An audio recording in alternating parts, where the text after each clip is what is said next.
वासुदेवाय ओम देवकी सुत गोविंद वासुदेव जगतपति देह में तनियम कृष्ण त्वाम अहम शरणम गतः। अथ श्री शिव महापुराण रुद्र संहिता युद्ध खंड 18वां अध्याय। जलंधर के अधिपत्य में रहने वाले दुखी देवताओं द्वारा भगवान शंकर की स्तुति। भगवान शंकर जी का देवर्षि नारद को जलंधर के पास भेजना, वहां देवों को आश्वस्त करके नारद जी का जलंधर की सभा में जाना, उसके ऐश्वर्य को देखना तथा पार्वती के सौंदर्य का वर्णन कर उसे प्राप्त करने के लिए जलंधर को परामर्श देना। ओम नमः शिवाय, ओम नमः शिवाय, ओम नमः शिवाय। ओम नमो भगवते वासुदेवाय ओम देवकी सुत गोविंद वासुदेव जगतपति देहि में तनियम कृष्ण त्वाम अहम शरणं गतः। सनत कुमार उवाचो एवं सा सति धर्मेण महीम तस्मिन् महासुरे बभूवुर्दुखिनो देवा भर्त्र्या भावान् मुनीश्वर। दुखितास्ते सुरा सर्वे शिवं शरणमाययुः मनसा शंकरं देवो देवं सर्वप्रभुं प्रभुं तुष्टुर्भाग्भिर्विष्टाभिर्भगवन्तं महेश्वरं निवृत्यै स्वदुःखस्य सर्वदं भक्तवत्सलम्। आहूय सा महादेवो भक्तानां सर्वकामदः नारदं प्रेरयामास देव कार्ये चिकीर्षया। ओम नमः शिवाय, ओम नमः शिवाय। अथ देवो मुनिर्ज्ञानी शंभुभक्ता सतां गतिः शिवाज्ञया ययो दैत्यपुरे देवांस नारदः। व्याकुलास्ते सुरा सर्वे वासवाद्या द्रुतं मुनिम् आगच्छन्तं समालोक्य समुत्तरस्थुरिः नारदम् ददुस्त आसनम नत्वा मुनये प्रीतिपूर्वकं नारदाय सुरासक्र मुखा उत्कंठितानना। ओम नमः शिवाय। सुखासीनं मुनिवर्मासने सुप्रणम्यतं पुनः प्रोचु सुरादीनां वासवाद्या मुनीश्वरम्। ओम नमः शिवाय। देवः ऊचु भो भो मुनिवर श्रेष्ठ दुःखं शृणु कृपाकर श्रुत्वा तन्नाशयं क्षिप्रं प्रभुस्त्वं शंकर प्रिया। जलंधरेण दैत्येन सुराविद्राविता भृशं स्वस्थानार्भृत भावाच दुखिता वयमाकुलाः। स्वस्थानात् दुष्पर्णश्च चंद्रो निस्सारितस्तथा वह निश्चय धर्मराजश्च लोकपालास्तथेतरे। सुबलिष्ठेन वै तेन सर्वे देवा प्रपीडिता दुखं प्राप्ता वयं चाति शरणं त्वां समागताः। संग्रामे साहृषिकेशं स्वावशं कृतवान् बली जलंधरो महादैत्या सर्वामरविमर्दकः।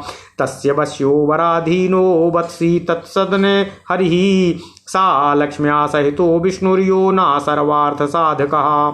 जलंधर विनाशाय यत्नं कुरु महामते त्वं नो दैववशात् प्राप्तः सदा सर्वार्थ साधकः। सनत कुमार उवाच इत्याकर्णवचस्तेषामराणां सा नारदः आश्वास्य मुनिशार्दूलस्तानुवाच कृपाकरः। नारद उवाच जानेऽहं वै सुरा यूयं दैत्यराजपराजिताः दुःखं प्राप्ता पीडिताश्च स्थानान्निस्सरिता खलु।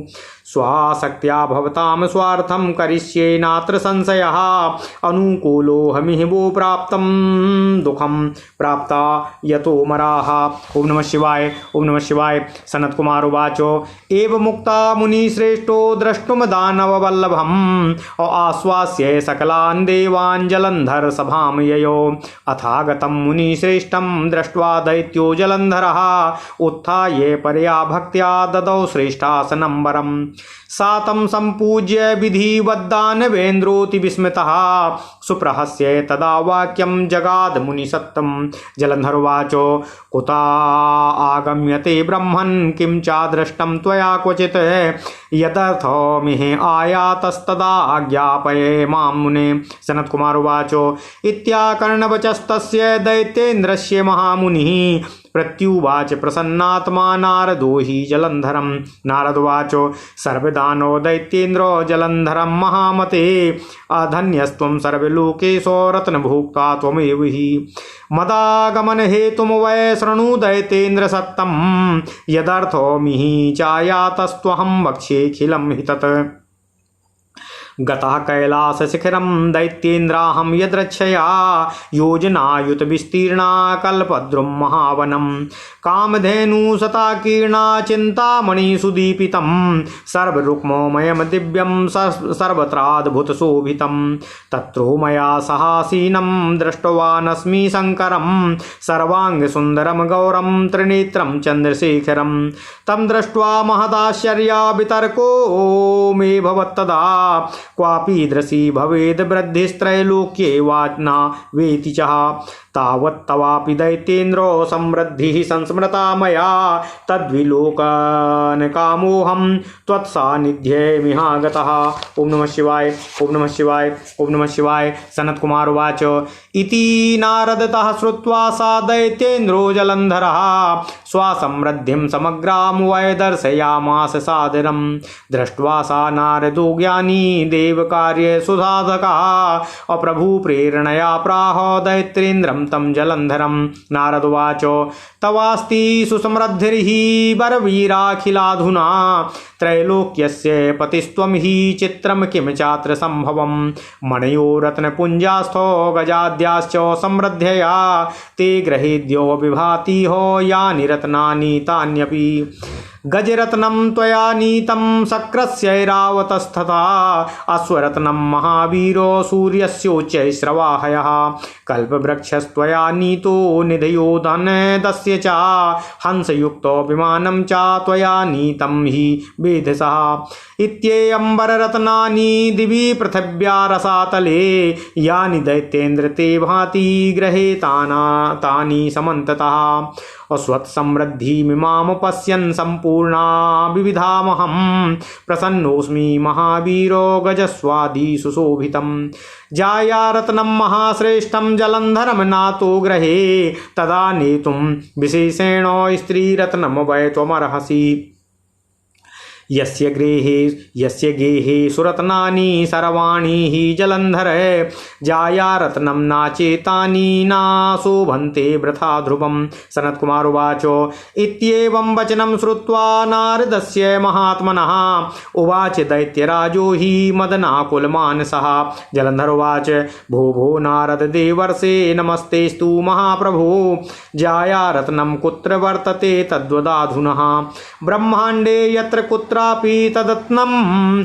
यदि वर्तते तदान्येषे ततो ब्रह्मन् सत्यं सत्यं न संशयः। नारद उवाच कैलासे हितिरम्ये च सर्वसिद्ध सुसामाकुले योगी रूपधरा शम्भुरस्ति तत्र दिगंबरः तस्य भार्या सुरम्या हि सर्वलक्षणलक्षिता सर्वांग सुंदरी नाम्ना पार्वतीति मनोहरा। ओम नमः शिवाय। इत्तदीदृशं रूपमन्यसंगतं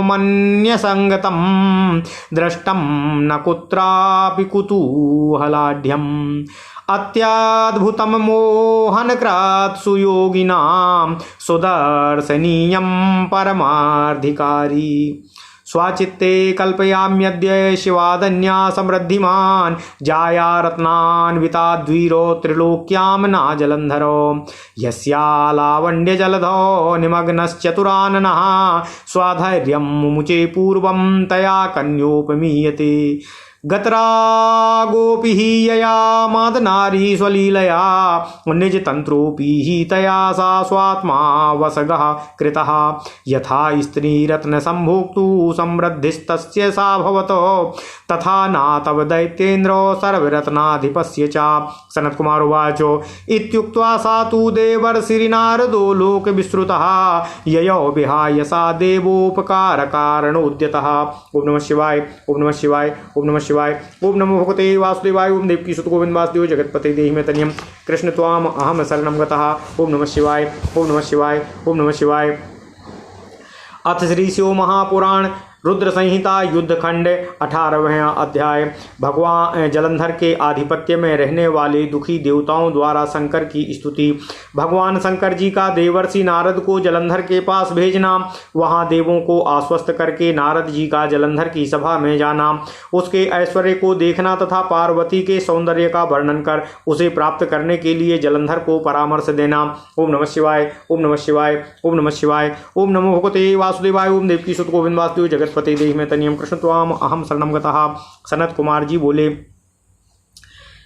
हे व्यास जी, हे मुनीश्वर, इस प्रकार उस महान असुर के धर्मपूर्वक पृथ्वी का शासन करते रहने पर उसके स्वामित्व में रहने के कारण देवता दुखी हैं। वे सभी दुखित देवता मन ही मन देवाधिदेव सर्वप्रभु भगवान सदाशिव की शरण में आए और अपने दुख को दूर करने के लिए सब कुछ देने वाले भक्तवत्सल भगवान महेश्वर की मनोहर वाणी से स्तुति करने लगे।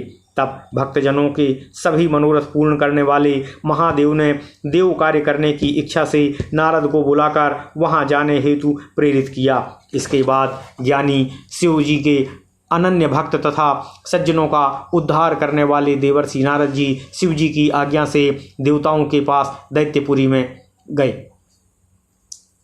उस समय व्याकुल इंद्र आदि सभी देवता मुनि नारद को आते देखकर शीघ्रता से उठ गए।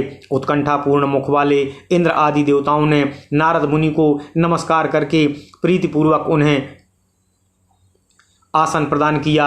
इसके बाद सुखपूर्वक आसन पर बैठे हुए उन मुनि को प्रणाम करके इंद्र आदि दुखित हुए देवता मुनीश्वर से कहने लगे। देवता बोले, हे मुनिश्रेष्ठ, हे कृपा कर हम लोगों के दुख को सुनिए और सुनकर उसे शीघ्र दूर कीजिए। आप प्रभु हैं, आप शंकर प्रिय हैं। दैत्य जलंधर ने देवताओं को पराजित कर उन्हें अपने स्थान से हटा दिया है। इस समय उसके स्वामित्व में रहने के कारण हम लोग अत्यंत दुखी तथा व्याकुल हैं। इसके द्वारा सूर्य, चंद्रमा, अग्नि, धर्मराज, लोकपाल तथा अन्य देवता भी अपने अपने स्थानों से हटा दिए गए हैं। उस महाबलवान दैत्य ने हम सभी देवताओं को बहुत पीड़ित किया है, अतः हम सभी अत्यंत दुखी होकर आपकी शरण में आए हैं। सभी देवताओं का मर्दन करने वाले उस बलवान महादैत्य जलंधर ने संग्राम में भगवान विष्णु को भी पराजित कर अपने बस में कर लिया है। हम लोगों के समस्त कार्य की सिद्धि करने वाले भगवान विष्णु वर देने के कारण उसके बस में होकर लक्ष्मी सहित उसके घर में निवास कर रहे हैं। हे महामते, आप सदा सर्वार्थ साधक हैं, इसलिए हम लोगों के भाग्य से ही आप यहाँ आए हैं। अतः जलंधर के विनाश के लिए कोई उपाय कीजिए। सनत कुमार जी बोले, उन देवताओं की यह बात सुनकर कृपा करने वाले वे मुनिश्रेष्ठ नारद जी उन्हें आश्वस्त करके उनसे कहने लगे। नारद जी बोले, हे देवताओं, मैं जानता हूँ कि आप लोग दैत्यराज जलंधर से पराजित हो गए हैं और अपने अपने स्थानों से हटा दिए गए हैं, अतः आप लोग दुखित तथा पीड़ित हैं। मैं अपनी शक्ति के अनुसार आप लोगों का कार्य सिद्ध करूंगा, इसमें कोई संशय नहीं है। आप लोगों ने बड़ा दुख उठाया है, मैं आप लोगों के अनुकूल हूँ। सनत कुमार जी बोले, ऐसा कहकर मुनिश्रेष्ठ नारद जी सभी देवताओं को आश्वस्त कर उस दानवप्रिय जलंधर को देखने के लिए उसकी सभा में गए। उसके बाद दैत्य जलंधर ने मुनिश्रेष्ठ नारद जी को आया हुआ देखकर बड़ी भक्ति के साथ उठकर उन्हें श्रेष्ठ तथा उत्तम आसन प्रदान किया। इसके बाद विधिपूर्वक उनकी पूजा कर वह दानवेंद्र बहुत आश्चर्य में पड़ गया और हंस करके मुनिवर से यह वचन कहने लगा। जलंधर बोला, हे ब्रह्मन, आपका आगमन कहाँ से हो रहा है? आपने कहीं पर कुछ देखा है क्या? हे मुने, आप यहाँ जिस लिए आए हैं उसे मुझसे कहने की कृपा करें। सनत कुमार जी बोले, उस दैत्येंद्र का यह वचन सुनकर महामुनि नारद जी प्रसन्न चित्त होकर जलंधर से कहने लगे। नारद जी बोले, संपूर्ण दैत्यों तथा दानवों के अधिपति हे जलंधर, तुम धन्य हो। हे सर्वलोकेश, तुम ही सारे रत्नों का उपभोग करने वाले हो। हे दैत्येंद्र सत्ता, मेरे आने का कारण सुनो। मैं जिस निमित्त से यहाँ आया हूँ मैं वह सब कह रहा हूँ। हे दैत्येंद्र, मैं अपनी इच्छा से कैलाश पर्वत पर गया था, जो 10,000 योजन विस्तार वाला कल्प वृक्ष के महान वन से युक्त सैकड़ों कामधेनुओं से समन्वित चिंतामणि से प्रकाशित संपूर्ण रूप से सुवर्णमय दिव्य तथा सभी प्रकार की अद्भुत वस्तुओं से सुशोभित है। वहाँ पर मैंने पार्वती के साथ बैठे हुए गौरवर्ण सर्वांग सुंदर त्रिनेत्र एवं चंद्रमा को मस्तक पर धारण किए हुए भगवान शंकर को देखा। महान आश्चर्य से परिपूर्ण उस कैलाश को देखकर मैंने अपने मन में विचार किया कि त्रिलोकी में कहीं कोई ऐसी समृद्धि है अथवा नहीं है। हे दैत्येंद्र, उसी समय मुझे तुम्हारी समृद्धि का स्मरण हुआ और उसी को देखने की इच्छा से मैं तुम्हारे यहाँ आया हूँ। ओम नमः शिवाय। सनत कुमार जी बोले, नारद जी से ऐसा सुनकर उस दैत्यपति जलंधर ने बड़े आदर के साथ उन्हें अपनी सारी समृद्धि दिखाई। तब देवगणों का कार्य सिद्ध करने वाले वे ज्ञानी नारद जी उसे देखकर शंकर जी की प्रेरणा से दैत्येंद्र जलंधर से कहने लगे। नारद जी बोले, हे श्रेष्ठ वीर, तुम्हारे पास इस समय निस्संदेह सारी संपत्ति है। तुम त्रिलोकी के पति भी हो, अतः इसमें आश्चर्य की क्या बात है। मणि रत्नों की राशियां, घोड़े, हाथी आदि समृद्धियां तथा जो अन्य रत्न हैं वे सब तुम्हारे घर में सुशोभित हो रहे हैं। हे महावीर, तुमने इंद्र के हाथियों में रत्न भूत ऐरावत को ले लिया है तथा सूर्य का अश्वरत्न उच्च श्रवा घोड़ा भी ले लिया है। तुम कल्प वृक्ष भी ले आए हो तथा कुबेर की सारी निधियां भी तुम्हारे पास हैं। तुम ब्रह्मा जी का हंस युक्त विमान भी ले आए हो। इस प्रकार हे दैत्येंद्र, पृथ्वी, पाताल तथा स्वर्गलोक में जो भी उत्तम रत्न हैं वे सब तुम्हारे घर में सुशोभित हो रहे हैं। ओम नमः शिवाय। हे महावीर, गज अश्वादि से सुशोभित तुम्हारी इस संपूर्ण समृद्धि को देखता हुआ मैं अत्यंत प्रसन्न हूँ। किंतु हे जलंधर, तुम्हारे घर में सर्वश्रेष्ठ स्त्री रत्न नहीं है, इसलिए तुम विशेष रूप से स्त्री रत्न को लाने का प्रयत्न करो। हे जलंधर, जिसके घर में सभी सुंदर रत्न हों किंतु यदि स्त्री रत्न ना हो तो वे सब शोभित नहीं होते हैं और निश्चय ही वे सभी रत्न व्यर्थ हो जाते हैं। सनत कुमार जी बोले, महात्मा नारद की इस बात को सुनकर दैत्यराज काम से व्याकुल चित्त होकर कहने लगा। जलंधर बोला, हे देवर्षि, हे नारद, आपको नमस्कार है। हे महाप्रभु, इस समय वह श्रेष्ठ स्त्री रत्न कहाँ पर है, मुझे बताइए। हे ब्रह्मण, इस ब्रह्मांड में जहाँ कहीं भी वह स्त्री रत्न है तो मैं उसे वहाँ से अवश्य लाऊंगा। यह सत्य है, यह सत्य है, इसमें संदेह नहीं है। नारद जी बोले, अत्यंत मनोहर सर्व समृद्धिवान संपन्न कैलाश पर्वत पर योगी का रूप धारण किए हुए दिगंबर शंभु भगवान शिव रहते हैं। सुरम्य सभी लक्षणों से संपन्न सर्वांग सुंदरी तथा मनोहर पार्वती नामक उनकी भार्या है। हाव भाव से पूर्ण ऐसा मनोहर रूप अन्यत्र कहीं भी देखने को नहीं मिलता है। वह अत्यंत अद्भुत रूप परम योगियों को भी मोहित करने वाला, दर्शन के योग्य और संपूर्ण समृद्धियों को प्रदान करने वाला है। हे वीर, हे जलंधर, मैं अपने मन में अनुमान करता हूँ कि स्त्री से युक्त शिवजी से बढ़कर अन्य कोई भी इस समय तीनों लोकों में समृद्धिशाली नहीं है। पूर्व काल में जिसके लावण्य समुद्र में डूबकर ब्रह्मा जी ने अपना धैर्य खो दिया था, उससे किसी दूसरी स्त्री की उपमा कैसे की जा सकती है, जिसने अपनी लीला से काम के शत्रु राग रहित तथा स्वतंत्र भगवान शिव को भी अपने बस में कर लिया है। हे दैत्येंद्र, उस स्त्री रत्न का सेवन करने वाले शिव जी की जैसी समृद्धि है वैसी समृद्धि संपूर्ण रत्नों के अधिपति होने पर भी तुम्हारे पास नहीं है। सनत कुमार जी बोले, ऐसा कहकर देवताओं का उपकार करने के लिए उद्दत लोक विख्यात वे देवर्षि नारद आकाश मार्ग से प्रस्थान कर गए। ओम नमः शिवाय। इति श्री शिव महापुराणे द्वितीयायाम रुद्र संहितायाम पंचमे युद्धखंडे जालंधर वधोपाख्याने जे देवर्षि जालंधर संवाद नामाष्टमा दशोऽध्यायः। ओम नमः शिवाय। इस प्रकार श्री शिव महापुराण के अंतर्गत द्वितीय रुद्र संहिता के पंचम युद्धखंड में जलांधर वधोपाख्यान में देवर्षि जलंधर संवाद वर्णन नामक 18वां अध्याय पूर्ण हुआ। ओम नमः शिवाय। ओम नमः शिवाय। ओम नमः शिवाय। ओम नमो भगवते वासुदेवाय। ओम देवकी सुत गोविंद वासुदेव जगतपते देहि में तनियम कृष्ण त्वाम अहम शरणं गतः। अथ श्री शिव महापुराण रुद्र संहिता युद्धखंड एकोनविंशो अध्यायः। पार्वती को प्राप्त करने के लिए जलंधर का शंकर के पास दूत प्रेषण। उसके वचन से उत्पन्न क्रोध से शंभु के भ्रू मध्य में एक भयंकर पुरुष की उत्पत्ति, उससे भयभीत जलंधर के दूत का पलायन, उस पुरुष का कीर्तमुख नाम के शिव गणों में प्रतिष्ठित होना तथा भगवान शिव द्वार पर स्थित रहना। ओम नमः शिवाय। ओम नमः शिवाय। ओम नमः शिवाय। व्यासुवाच। सनत कुमार सर्वज्ञ नारदेहि गते दिवि दैत्यराटो किमकार्षीत् स तन्मे वदे सुविस्तरातो। सनत कुमार उवाचो।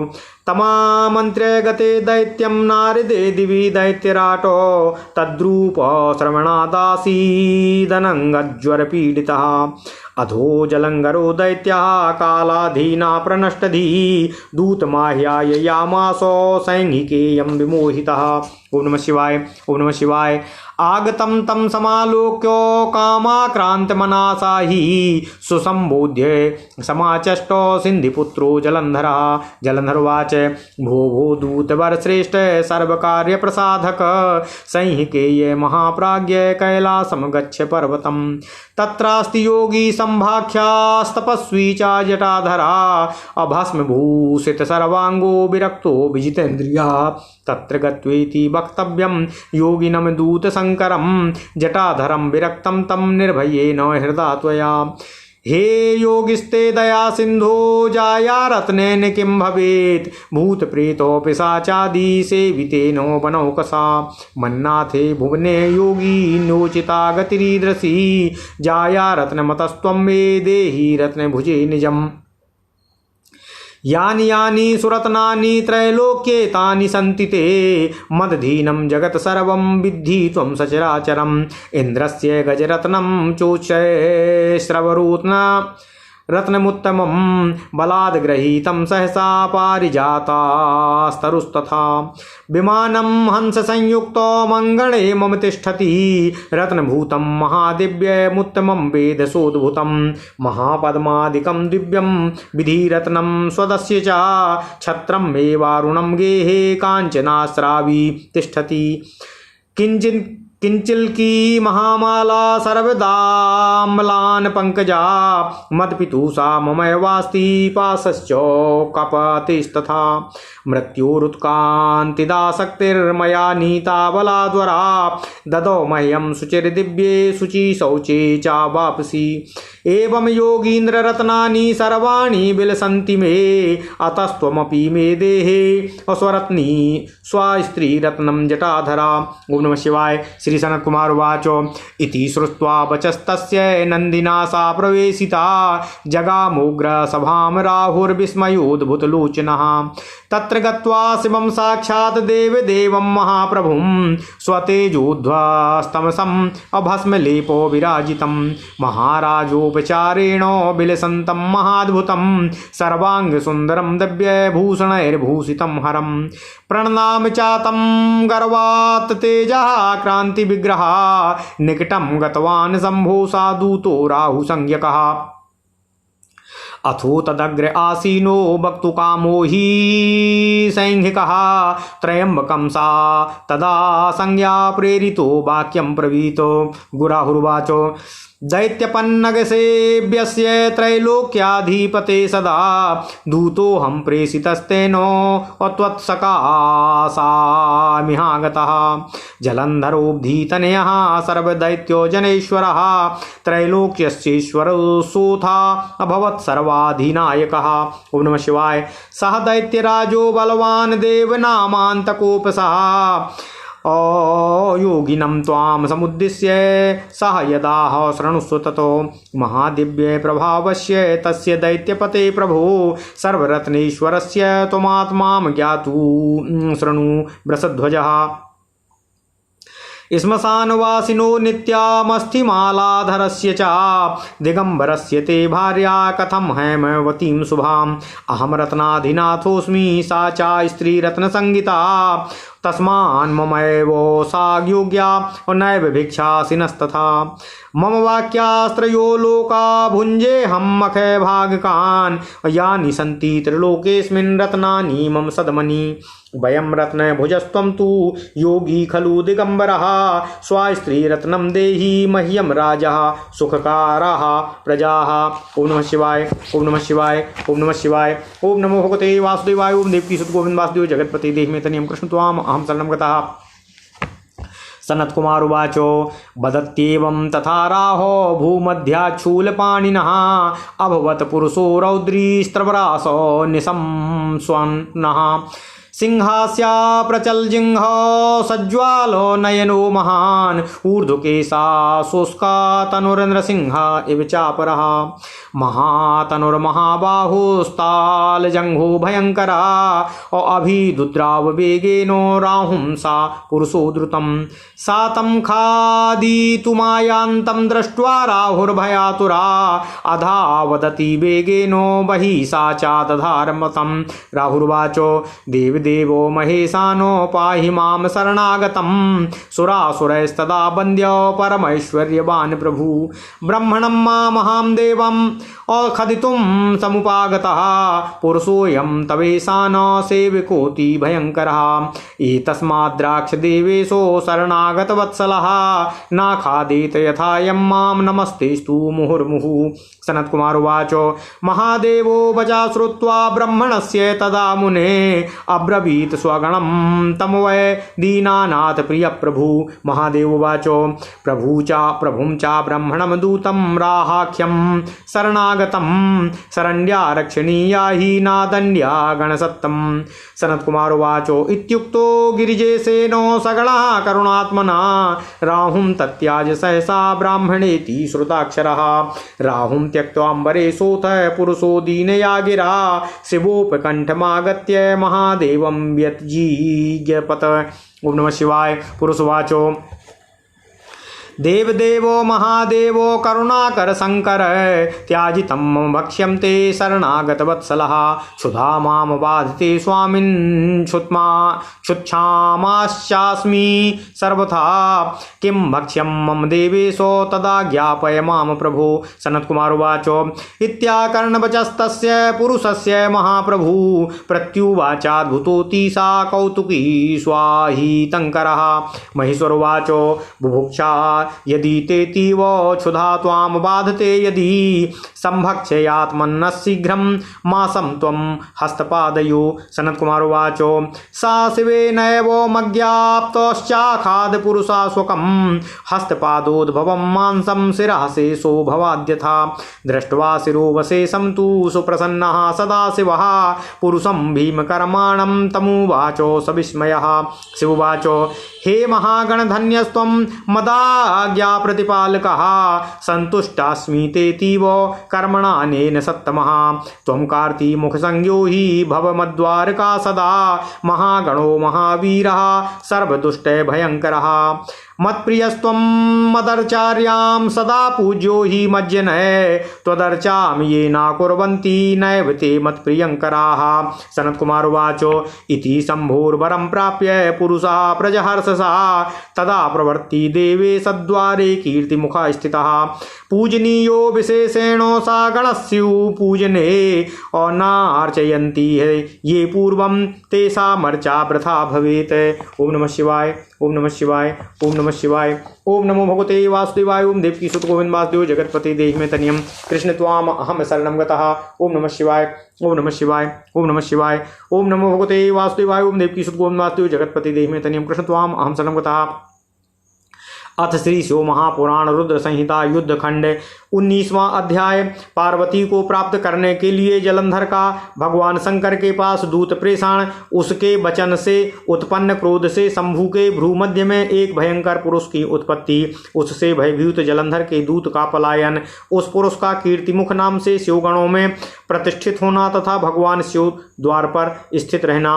ओम नमः शिवाय। ओम नमः शिवाय। ओम नमः शिवाय। व्यास जी बोले, हे सर्वज्ञ सनत कुमार जी, देवर्षि नारद के स्वर्गलोक से चले जाने पर उस दैत्यराज ने क्या किया उसे विस्तार पूर्वक बताने की कृपा करें। सनत कुमार जी बोले, उस दैत्य से कहकर नारद जी के स्वर्गलोक चले जाने पर पार्वती के रूप में श्रवण से वह दैत्यराज जलंधर कामज्वर से पीड़ित हो गया।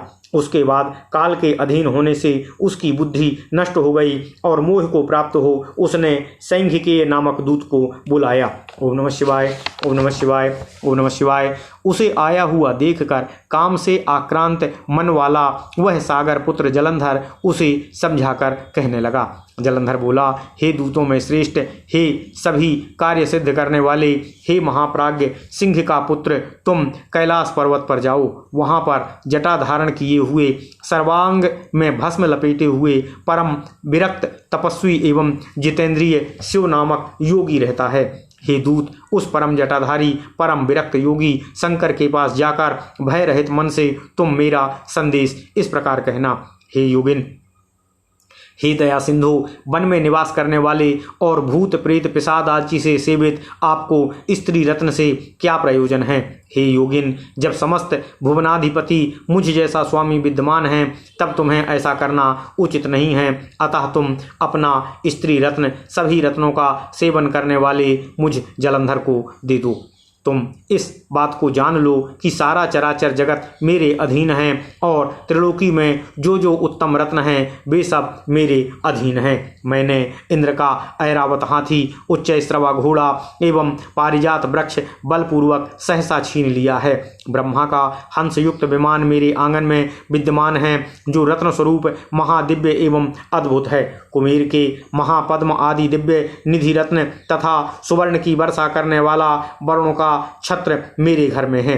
सर्वदा विकसित कमलों वाली किंजलकिनी नामक मेरे पिता की माला मेरी ही है और जलाधिपति वरुण का पास भी मेरे यहाँ ही है। मृत्यु की सर्वश्रेष्ठ शक्ति जिसका नाम उत्क्रांतिदा है उसे भी मैंने मृत्यु से बलपूर्वक छीन लिया है। अग्निदेव ने मुझे दिव्य परम पवित्र तथा कभी भी मलिन न होने वाले 2 वस्त्र प्रदान किए हैं। इस प्रकार हे योगींद्र, सभी रत्न मेरे पास शोभित हो रहे हैं।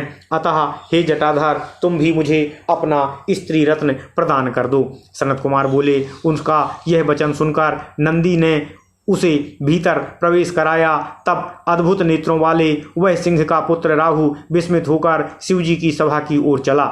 उसने उस सभा में जाकर अपने तेज से समस्त अंधकार को दूर करने वाले भस्म का लेप लगाए हुए राजोपचार से सुशोभित होते हुए अत्यंत अद्भुत दिव्य भूषणों से भूषित तथा सर्वांग सुंदर साक्षात देवदेव महाप्रभु शिवजी को देखा। उनके तेज से पराभूत शरीर वाले राहु नामक उस दूत ने गर्व से शिवजी को प्रणाम किया और उनके समीप गया। उसके बाद वह सिंह का पुत्र शिव के आगे बैठकर उनसे कुछ कहने की इच्छा करने लगा। तब उनका संकेत पाकर उसने यह वचन कहा। राहु बोला, दैत्य एवं सर्पों से सदा सेवित तथा तीनों लोकों के अधिपति जलंधर का मैं दूत हूँ और उनके द्वारा भेजे जाने पर उनके पास से आपके पास आया हूँ। जलंधर समुद्र के पुत्र हैं, सभी दैत्यों के स्वामी हैं और अब वे त्रिलोकी के सर्वाधिपति हैं, सभी के अधिनायक हैं। वे बलवान दैत्यराज देवगणों के लिए महाकाल के समान हैं। आप योगी को उद्देश्य करके उन्होंने जो कहा है उसे श्रवण कीजिए। हे वृषभध्वज, महादिव्य प्रभाव वाले तथा सभी रत्नों के स्वामी, उन प्रभु दैत्यपति की आज्ञा से आज्ञा को आप सुनिए। स्मशान में निवास करने वाले, सदा अस्थियों की माला धारण करने वाले तथा दिगंबर रहने वाले तुम्हारी भार्या वह शुभ हिमालय पुत्री पार्वती कैसी हो सकती है? वह स्त्री रत्न है और मैं समस्त रत्नों का अधिपति हूँ, अतः वह मेरे ही योग्य है। भिक्षा मांगकर खाने वाले तुम्हारे योग्य नहीं हैं। तीनों लोग मेरे बस में हैं। मैं भी यज्ञ भागों को ग्रहण करता हूँ। इस त्रिलोकी में जो भी रत्न हैं वे सभी मेरे घर में हैं। रत्नों का उपभोग करने वाले हम हैं। तुम तो दिगंबर योगी हो, तुम अपना स्त्री रत्न मुझे प्रदान करो, क्योंकि प्रजाएं राजा को सुख देने के लिए होती हैं। ओम नमः शिवाय। सनत कुमार जी बोले, अभी राहु अपनी बात कह ही रहा था कि शंकर के भ्रू मध्य में वज्र के समान शब्द करता हुआ एक महाभयंकर पुरुष प्रकट हो गया। सिंह के समान उसका मुख था, उसकी जीभ लपलपा रही थी, नेत्रों से अग्नि निकल रही थी। ऊर्ध्वकेश तथा सूखे शरीर वाला वह पुरुष दूसरे सिंह के समान जान पड़ता था। विशाल शरीर तथा भुजाओं वाला, ताड़ वृक्ष के समान जंघ वाला तथा भयंकर वह पुरुष प्रकट होते ही बड़े वेग से शीघ्रता के साथ राहु पर झपट पड़ा। तब खाने के लिए उसे आता हुआ देखकर भयभीत हुए राहु बड़े वेग से भागने लगा, किंतु सभा के बाहर ही उस पुरुष ने उसे पकड़ लिया। राहु बोला, हे देवदेव, हे महेशान, मुझ शरणागत की रक्षा कीजिए। आप देवताओं तथा असुरों से सदा वंदनीय, महान ऐश्वर्य तथा प्रभुता से संपन्न हैं। हे महादेव, हे ईशान, आपका यह महाभयंकर सेवक पुरुष मुझ ब्राह्मण को खाने के लिए आया हुआ है। हे देवेश, हे शरणागत वत्सल, इस पुरुष से मेरी रक्षा कीजिए, जिससे यह मुझे खा ना सके। आपको बारंबार नमस्कार है।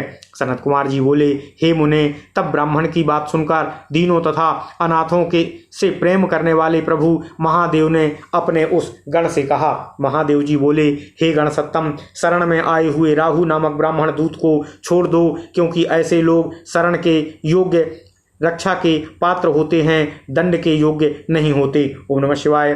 सनत कुमार जी बोले, करुणामय हृदय वाले गिरिजापति से ऐसा कहने पर गण ने ब्राह्मण यह शब्द सुनते ही राहु को सहसा छोड़ दिया। तब राहु को आकाश मार्ग में छोड़कर वह पुरुष महादेव जी के पास आकर दीन वाणी में महादेव जी से निवेदन करने लगा। पुरुष बोला, हे देवदेव, हे महादेव, हे करुणा सागर, हे शंकर, हे शरणागत वत्सल, आपने मेरे भक्ष्य को छुड़ा दिया। हे स्वामिन, इस समय मुझको भूख कष्ट दे रही है, मैं भूख से अत्यंत दुर्बल हो रहा हूँ। हे देवेश, हे प्रभु, मेरा क्या भक्ष्य है, मुझे बताने की कृपा करें। सनत कुमार जी बोले, उस पुरुष का यह वचन सुनकर अद्भुत लीला करने वाले तथा भक्तों का कल्याण करने वाले कौतकी महाप्रभु भगवान शिव ने कहा। महेश्वर बोले, यदि तुम्हें बहुत भूख लगी है और तुम भूख से व्याकुल हो रहे हो, तो तुम शीघ्र अपने हाथों एवं पैरों के मांस का भक्षण करो। सनत कुमार बोले, इस प्रकार शिवजी के द्वारा आदिष्ट वह पुरुष अपने हाथों तथा पैरों का मांस का भक्षण करने लगा। जब केवल सिर मात्र शेष रह गया, तब सिर मात्र शेष देखकर वे सदाशिव उस पर बहुत प्रसन्न होकर आश्चर्यचकित हो उस भयंकर कर्म वाले पुरुष से कहने लगे। शिवजी बोले, हे महागण, मेरी आज्ञा का पालन करने वाले तुम धन्य हो। हे सत्तम, मैं तुम्हारे इस कर्म से अत्यंत प्रसन्न हूँ। आज से तुम्हारा नाम कीर्ति मुख होगा। तुम महावीर एवं सभी दुष्टों के लिए भयंकर महागण होकर मेरे द्वारपाल बनोगे। तुम मेरे अत्यंत प्रिय हो और मेरे भक्तजन मेरी अर्चना के लिए सदा तुम्हारी ही पूजा करेंगे। जो लोग तुम्हारी पूजा नहीं करेंगे वो मुझे प्रिय नहीं होंगे। सनत कुमार जी बोले, भगवान शिव से इस प्रकार का वरदान प्राप्त कर वह पुरुष अत्यंत प्रसन्न हो गया और उसी समय से वह कीर्तिमुख शिव जी के द्वार पर रहने लगा।